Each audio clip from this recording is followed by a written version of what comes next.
Okay, so susubukan natin tong super clean na gel thingy na comes with different colors. Panlilinis natin dito sa mga hindi maabot na yan. Paano ba natin ito tatanggalin? Oh, ganun lang siya. Okay.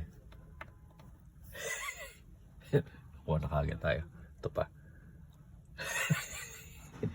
Ito gusto ko kasi malinis. Tagal ko nung gusto linisin din. Naiinis ako. So, tingnan natin kung siya ay nakakalinis dun.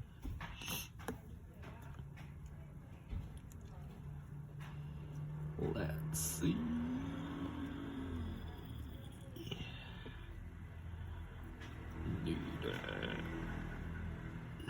Well, yeah.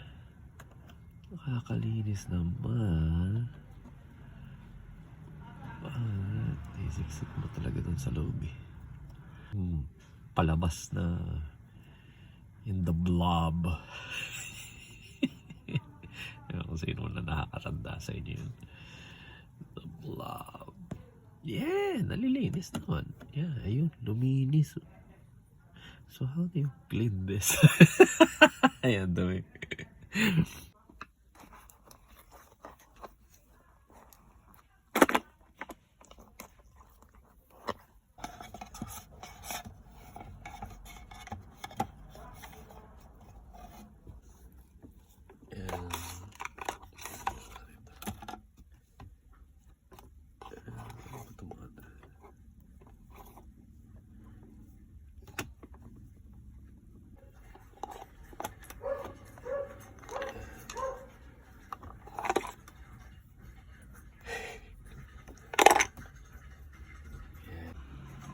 Well, it works naman.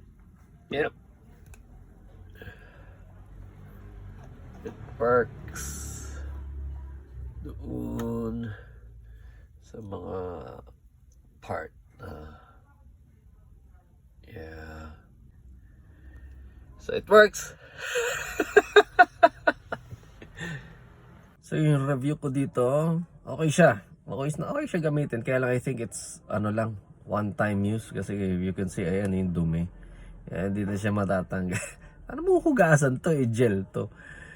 So isa pa naisip ko na pwede paggamitan nito is yung mga camera.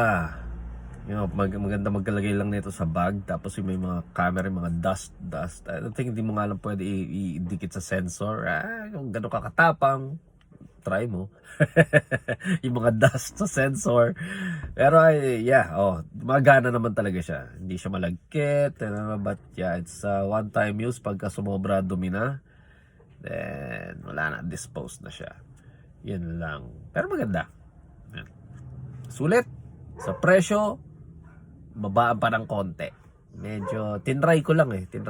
Kasi binili ko to kasi naiinis ako dun sa aircon, mga sulok-sulok ng aircon, dumidumi kasi. So anyway, yeah, okay siya.